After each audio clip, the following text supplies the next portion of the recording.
Imagine stepping into the towering stone walls of a medieval castle. The cold air brushing against your skin, the sound of clanking armor, and the distant hum of noble conversations. To many, castles evoke images of knights, feasts, and grandeur, but behind the curtain of chivalry and luxury lies a much darker story. Today, we're uncovering the untold truth of the women who toiled day and night to sustain these fortresses, the servant women. Forgotten by history books, these women endured grueling conditions, impossible expectations, and often had little to no escape. How did a girl end up in such a life? And what was her daily reality like? Let's dive into this shadowed corner of history. Before we start the video, you know you want to join the crew. Just press that shiny button. Don't make me send the medieval knights after you. They're very unpleasant company. Trust me. How a girl became a servant woman. In medieval Europe, becoming a servant wasn't always a choice. Many young girls were born into poverty, where their families had no choice but to send them to work. For some, it was a matter of survival. For others, an arrangement made to pay off debts or gain favor with the local lord. Born into service. In some cases, children of servants automatically inherited their parents' positions. From a young age, these girls would learn domestic tasks, preparing for a life of servitude. Indentured service. Families struggling to make ends meet often entered their daughters into indentured servitude.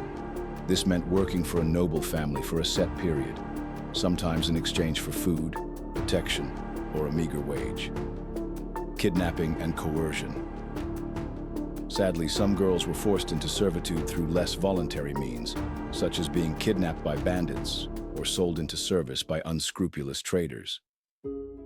Social constraints. For women, there were few opportunities outside of marriage, the convent, or domestic work. For those with little dowry or social standing, servitude became the default. By the time a girl reached her teens, she could find herself entering the castle gates, ready to begin a life dictated by the needs of her masters. The transition was rarely kind. These girls left their families behind, often enduring homesickness and fear as they entered an unfamiliar and rigidly hierarchical world. The harsh reality of a servant woman's life. Once inside the castle, life was far from the luxurious fantasy many might imagine. The reality of a servant woman's life was grueling and often cruel, marked by long, exhausting days and a sense of deep dehumanization. The following highlights some of the most challenging aspects of their existence. Grueling workloads.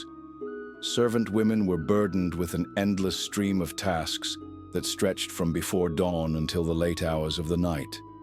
They were responsible for cleaning the massive stone halls, scrubbing floors by hand, washing clothes, and maintaining the private chambers of the nobles. The work was unrelenting, leaving them with little to no time for rest or personal care.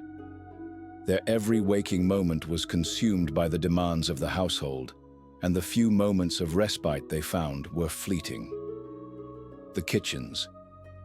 One of the most common and physically taxing roles for servant women was working in the kitchens.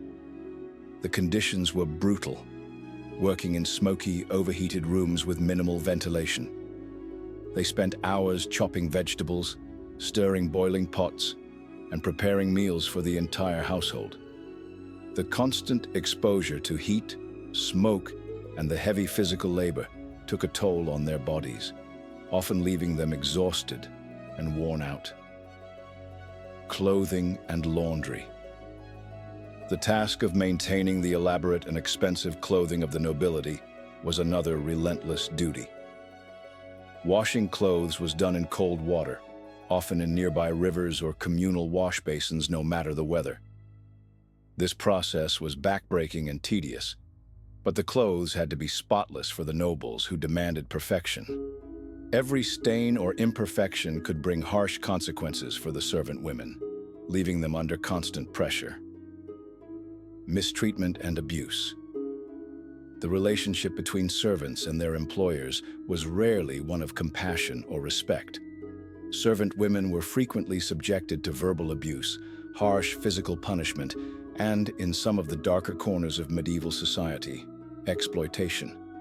The nobility, who had complete control over their lives, could treat them with callousness, and there was little recourse for the women who suffered at their hands.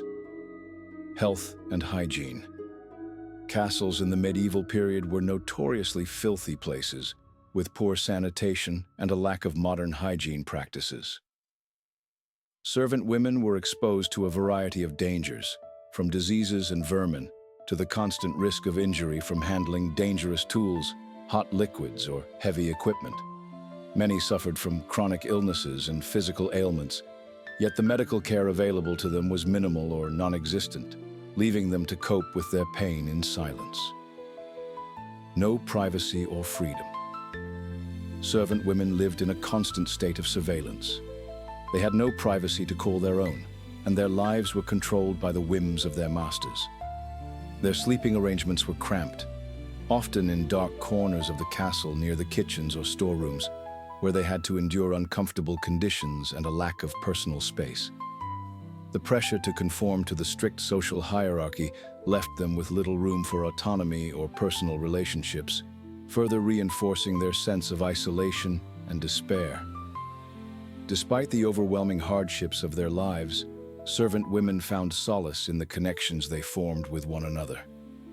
In the midst of the backbreaking labor, they would share stories, offer comfort, and find brief moments of joy and solidarity.